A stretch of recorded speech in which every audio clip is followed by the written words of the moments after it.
Ayun nga, si Insan, minimekos-mikos na niya yung kanyang mga paninda. Ayan, ang ganda, ang sarap ng mga paninda niyan doon sa, sa kanilang lugar. So, makikita nyo, talagang pipilihan ka talaga ng napakasarap at napakagandang isang parang prutas ata yan na pinibenta doon sa kanilang lugar.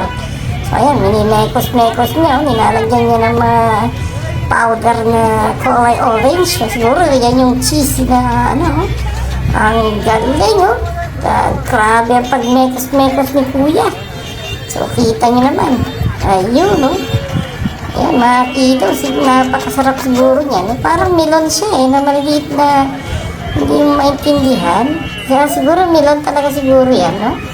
At nilagyan niya ng cheese powder. At saka nilagay niya sa loob at ayun nga, oh.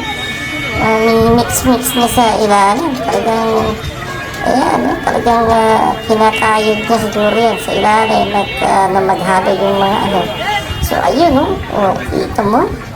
Ayun, ayan, lalagyan niya na ng parang stick. At doon mo na pwedeng kainin na. Ayan, oo, parang melon siya na maliliit. At nilalagyan ng cheese powder. Ayun, di ba? Alam niya talaga kung saan dyan yung mas maganda. Tama, parang may mga juice sa ilalim eh. Ayun, habang binubuksan niya. Grabe yun. Nilagyan ng powder. And then, minekos-mekos na niya. Ayan. Grabe si Insan, no? Talagang matinding pag-mekos-mekos niya. Alright. Ang lupit. Kita niyo naman. Ayan, i-check natin.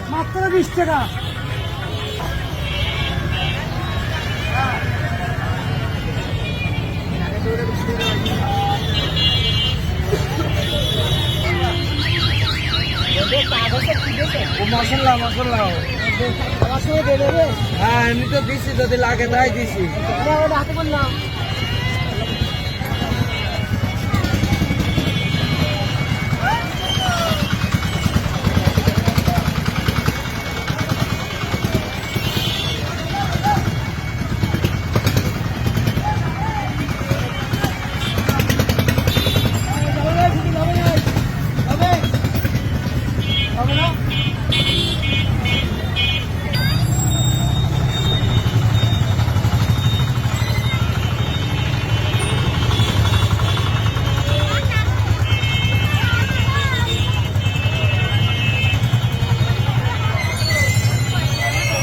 So, yun, paki-comment down below na lang kung anong klaseng prutas ba yan o kakanin doon sa kanilang lugar nila Insan.